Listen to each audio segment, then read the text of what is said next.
નમસ્કાર, જય હિન્દ અને સ્વાગત છે મારા તમામ આવનારા સમયમાં પોલીસ ડિપાર્ટમેન્ટમાં જોઈન થઈ રહેલા મિત્રોને. તો દોસ્તો, એલઆરડી કોન્સ્ટેબલનું ડોક્યુમેન્ટ વેરિફિકેશનનું લિસ્ટ જાહેર થઈ ગયું છે.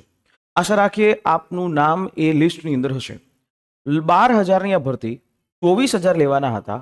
એટલે એમણે કીધું હતું કે આ 12,000ની ભરતી છે, 24,000 લેવાના છે અને ત્યારે 22,000 જેવા લોકો આ લોકોએ એ લીધેલા છે. તો આ 22,000 જેવા લોકોની અંદર તમે જોશો તો સંખ્યા એક ઓછી છે. 12,000ની સાપેક્ષે તો 24,000 લેવાના હોય. અને એ વાત આ લોકોએ પોતાની નોટિફિકેશનમાં પણ લખી હતી કે ભાઈ જે જગ્યા મળવાપાત્ર ગુણનો સરવાળો કરી મેરિટના આધારે ખાલી જગ્યાના 2 ગણા ઉમેદવારો દસ્તાવેજ ચકાસણી માટે બોલાવવામાં આવશે. બરાબર. પણ અહીંયા 22,000 જેવા લોકો છે એ અહીંયા લેવામાં આવ્યા. ઓકે, તો 2,000ની ઘટ. તો એનો મતલબ એવો થયો કે આ લોકોની પાસે જે મેરિટના આધાર ઉપર, જે જગ્યાના આધાર ઉપર એટલા કેન્ડિડેટ્સ મળ્યા નથી. બાકી તો 24,000 ન લઈ લે. બરાબર. અહીંયા ચોખ્ખે ચોખ્ખું સાફ સાફ લખેલું છે. બરાબર. હવે આની સાથે જ્યારે ડોક્યુમેન્ટ વેરિફિકેશનનો પ્રોગ્રામ આવનારા સમયની અંદર એટલે કે સપ્ટેમ્બર મહિનામાં જાહેર કરી દેવામાં આવશે. એટલે તમારે સપ્ટેમ્બર મહિનાની અંદર ડોક્યુમેન્ટ વેરિફિકેશન કરાવવાનું રહેશે. સપ્ટેમ્બર મહિનાની અંદર કોઈ પણ સમયે થોડા જ દિવસોની અંદર ડોક્યુમેન્ટ વેરિફિકેશન માટે એક કોલ લેટર ડાઉનલોડ થશે.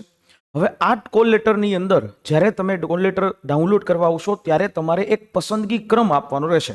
કારણ કે અહીંયા જેલ સિપાઈ છે, હથિયારધારી પોલીસ કોન્સ્ટેબલ છે, બિન હથિયારધારી પોલીસ કોન્સ્ટેબલ છે, એવી રીતે અલગ અલગ જગ્યાઓ છે. તો આ જે વસ્તુની અંદર ઉમેદવારોએ દસ્તાવેજ ચકાસણી માટેના જ્યારે કોલ લેટર ડાઉનલોડ કરશે તો એ વખતે એણે પોતાનો પસંદગી ક્રમ એ આપવાનો રહેશે. એટલે આ વાત કોઈને નથી ખબર. આ નોટિફિકેશનમાં આ વાતનો સ્પષ્ટપણે ઉલ્લેખ છે. કોલ લેટર જ્યારે તમે ડાઉનલોડ કરશો એ વખતે તમને પ્રાયોરિટી પૂછશે, પસંદગી ક્રમ પૂછશે કે ભાઈ તમારે કેમાં જવું છે. હથિયારધારી પોલીસ કોન્સ્ટેબલ, બિન હથિયારધારી પોલીસ કોન્સ્ટેબલ, જેલ સિપાઈ, એવી રીતે આ વસ્તુ તમને પૂછવામાં આવશે.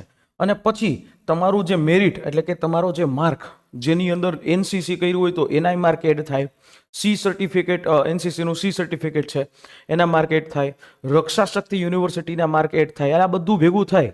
જો કે અત્યારે એ તમને લિસ્ટ આપવામાં આવ્યું એમાં એ બધું એડ જ થઈ ગયું. એટલે હવે જે વસ્તુ થશે એ આના આધાર ઉપર પસંદગીનો ક્રમ છે એ નક્કી કરવામાં આવશે અને પછી તમારું ફાઇનલ ડીવી લિસ્ટ એ જાહેર થશે. એક વાતનો અહીંયા સ્પષ્ટપણે ઉલ્લેખ આપણે કરીએ.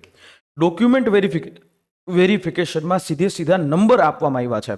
પણ એવું લાગી રહ્યું છે કે જ્યારે ફાઇનલ મેરિટ લિસ્ટ આવશે તો નામ અને એમને મેળવેલા માર્ક્સ, આ બધી વસ્તુઓ છે એ જાહેર કરવામાં એ આવશે. ઓકે, હવે આના માટે અત્યારથી હવે તમારે કેટલાક ડોક્યુમેન્ટ્સ છે એ તૈયાર કરી લેવા પડશે. દોસ્તો, ડોક્યુમેન્ટ વેરિફિકેશનની અંદર ખાસ ધ્યાન રાખવાનું છે કે જ્યારે તમે ડોક્યુમેન્ટ વેરિફિકેશન કરવા માટે જશો તો ઓરિજિનલ ડોક્યુમેન્ટ પણ સાથે રાખવા પડશે અને ઝેરોક્સ કોપીની 2 સેટ તમારે બનાવીને રાખવા પડે. બરાબર. જેથી કરીને ત્યાં તો એક જ જોશે પણ એની સાથે સાથે બીજો કોઈ પણ સેટ માંગે તો એ જોશે. બીજી વાત, ડોક્યુમેન્ટ વેરિફિકેશન વખતે એક આનું ફોર્મ આપવામાં આવશે. આની ફોર્મ જે છે એ જાહેર કરી દેવામાં આવશે. 2021ની અંદર જે ભરતી થઈ એમાં પણ એ જ રીતે ડીવીનો એક ફોર્મ સૌથી પહેલાં ડોક્યુમેન્ટ વેરિફિકેશન માટેનું ફોર્મ ભરાવવામાં આવ્યું હતું. અને એ ફોર્મ છે એની પીડીએફ પણ હું મારી ટેલિગ્રામ ચેનલ છે લક્ષ્યમ એકેડેમી ઓફિશિયલ, જે નીચે ડિસ્ક્રિપ્શન બોક્સની અંદર તમને લિંક મળી જશે, એમાં હું તમને આપી દઈશ. બરાબર. લગભગ એ જ હશે પણ એમાં ત્યારે જે છે 2021નો એમાં ઉલ્લેખ થયો હોય એટલે એક ફોર્મ આવશે. એ ફોર્મ તમારે ભરવાનું થશે. સાથે સાથે તમારે તમારો જે કોલ લેટર આવ્યો છે, ગ્રાઉન્ડનો કોલ લેટર તમે જે પાસ કર્યો ને જે ઓલો થપ્પો લગાડ્યો એ સાચવીને રાખવાનો. પછી તમે જે પરીક્ષા આપી લેખિત એ કોલ લેટર, એની 2 નકલ છે ઝેરોક્સ કરાવી લેવાની. ધોરણ 10ની માર્કશીટ છે, ધોરણ 10ની માર્કશીટ એની તમારે 2 નકલ, 2 સેટ જ રાખવાના.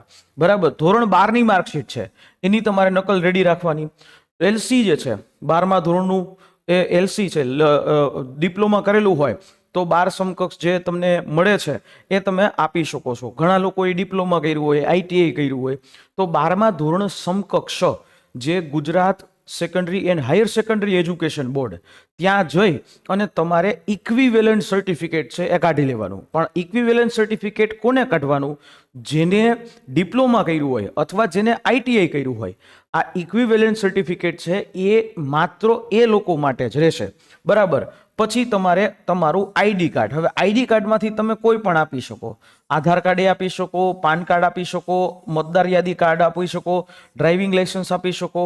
આમાંથી કોઈ પણ વસ્તુઓ છે એ તમે આપી શકશો. તમારું આઈડી કાર્ડ, જનરલી આધાર કાર્ડ છે આપી દેવાનું. 2 ફોટા, હવે એ ફોટા એવા હોવા જોઈએ કે જે તમે તમારા કોલ લેટરમાં તમે જેલો ફોટો લગાડ્યો આપ્યો તો ફોર્મ ભરતી વખતે 1 વર્ષ પહેલા, એ ફોટો છે 2 નંગ રાખો.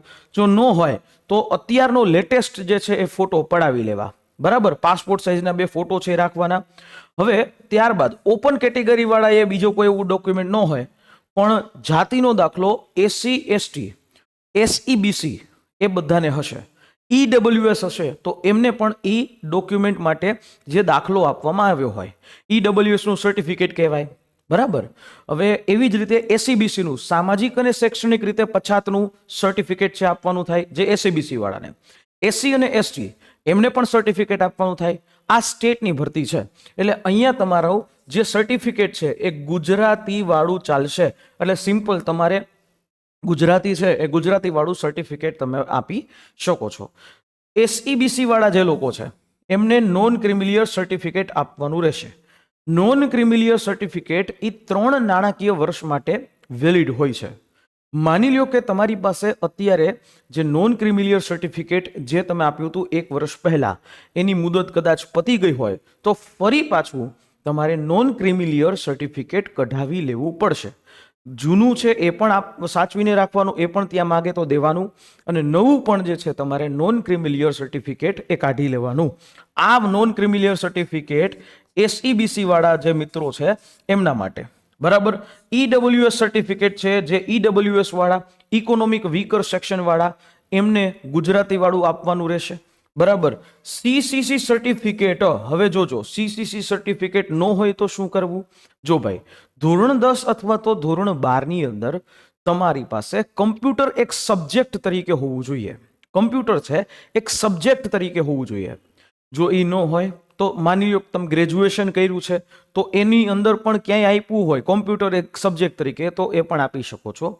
જો સીસીસી સર્ટિફિકેટ નથી, કોઈ કમ્પ્યુટર સર્ટિફિકેટ નથી, તો અત્યારે જે તમને સમય મળશે એ સમયની અંદર તમારે સીસીસીની પરીક્ષા પાસ કરી લેવી પડશે.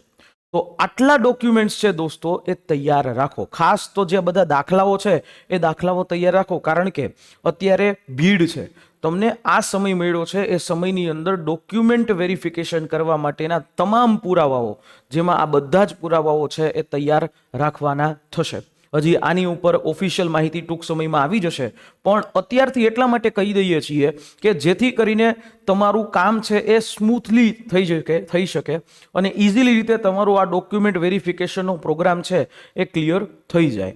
દોસ્તો, આ એક વસ્તુનું ધ્યાન રાખજો. અત્યારે ઘણા બધા લોકો છે આંગણવાડીની ભરતીને કારણે ભીડ હશે, પણ એ ભીડની અંદર એક દિવસ તમારો બગાડી અને તમે આ બધા દાખલાઓ છે ભેગા કરી લ્યો, જેથી તમને તમામ પ્રકારની જે મદદ છે એ મળી શકે અને તમારું ડોક્યુમેન્ટ વેરિફિકેશન છે બહુ ઇઝીલી રીતે થઈ શકે. જે મિત્રોની અલગ અલગ જગ્યાએ સીસી છે એમાં અથવા તો બીજી કોઈ જગ્યાએ નોકરી થઈ ગઈ છે, એ બધા મિત્રો છે જે લોકો ઓલરેડી નોકરીની અંદર અત્યારે હાલ લાગી ગયા છે, એ બધા મિત્રોને એક વિનંતી કે જો તમે ત્યાં સારી જગ્યાએ હોય તો તમે આ જગ્યાને ઓપ્ટ આઉટ કરી શકો છો. ડોક્યુમેન્ટ વેરિફિકેશન ન કરાવી અને બીજા કોઈ મિત્રો છે એમને એમના ઘરની અંદર એના પરિવારજનોને એ આગળ વધી શકે એટલી મદદ છે માણસાઈની રીતે એ કરી શકો છો. માનવતાની દ્રષ્ટિએ માનવ ધર્મ નિભાવીને કરી શકો છો. તમારી એક ઓપ્ટ આઉટ કરવાથી બીજા લોકોના ઘરમાં અજવાળું થઈ શકે છે. આશા રાખીએ આ માહિતી સમજાઈ હશે. ફરી પાછા આવા જ રીતે તમને મળતો રહીશ અને તમારા બધા જ પ્રશ્નોનું સોલ્યુશન કરતો રહીશ. જો ગમે તો આ વિડીયોને તમારા મિત્રો સુધી જે તમારી સાથે ડોક્યુમેન્ટ વેરિફિકેશનમાં આવ્યા છે એના સુધી પહોંચાડવાની કોશિશ કરજો અને મારી ટેલિગ્રામ ચેનલ લક્ષ્યમ એકેડેમી ઓફિશિયલ્સની સાથે જોઈન થઈ જાજો, જ્યાં તમને રેગ્યુલર આ બધી જ ભરતીઓ વિષયના અપડેટ્સ છે એ તમને મળતા રહેશે. મળીશું હવે પછી નેક્સ્ટ સેશન. જય હિન્દ, જય ભારત.